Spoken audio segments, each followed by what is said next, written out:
La crypto-monnaie est une monnaie virtuelle basée donc sur Internet qui s'envoie de portable à portable, d'ordinateur à ordinateur, de portable à ordinateur ou vice-versa.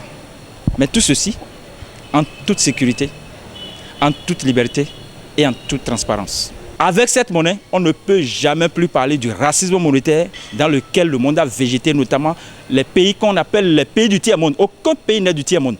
C'est un concept, comme l'a dit Thomas Sankara, inventé par les oligarques du monde pour prendre d'assaut et asservir le reste de l'humanité.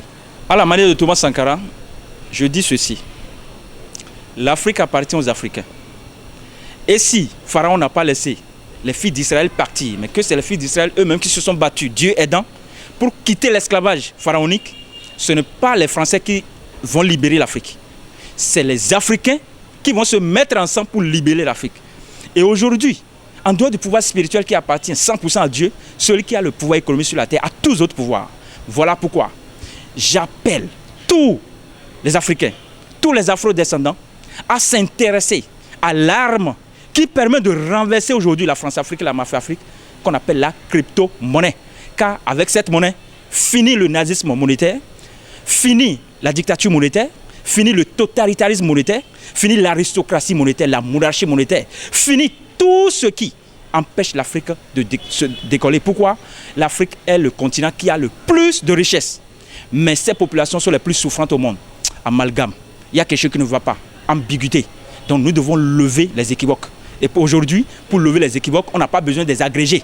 On n'a pas besoin des doctorants ou des docteurs. Non. L'Afrique n'a pas besoin des salariés. L'Afrique a besoin des investisseurs et des propriétaires du système. Ensemble, engageons-nous dans la crypto-monnaie et mettons des systèmes en place pour que l'Afrique soit sauvée de cette oligarchie qui, pendant des années, à partir de l'esclavage, la traite transatlantique ou bien la traite négrière, le commerce triangulaire, a foutu le bordel dans le continent africain. Merci, monsieur le journaliste. Je suis très ravi de vous recevoir et je suis même très ému de lancer cet appel parce que je sais que beaucoup sont déjà dedans avec moi. Et à travers l'ONG Libérons l'Afrique que j'ai l'honneur de diriger, nous disons main dans la main, mettons barrière à tous ceux qui empêchent l'Afrique d'évoluer. Nous n'avons pas besoin des monétaristes rudimentaires. Nous n'avons pas besoin des banquiers archaïques. Nous avons besoin des néo-banquiers. Et c'est entre vous et moi que nous allons trouver ces néo-banquiers. Car les autres ne sont pas là pour le ventre du peuple, mais pour leur propre ventre.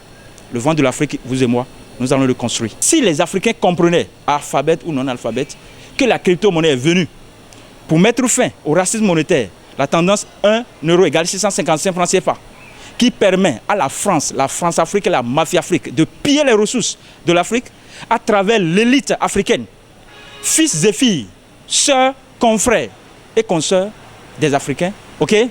Je dis bien, nous allons être sauvés de la domination étrangère du point de vue économique tout de moins.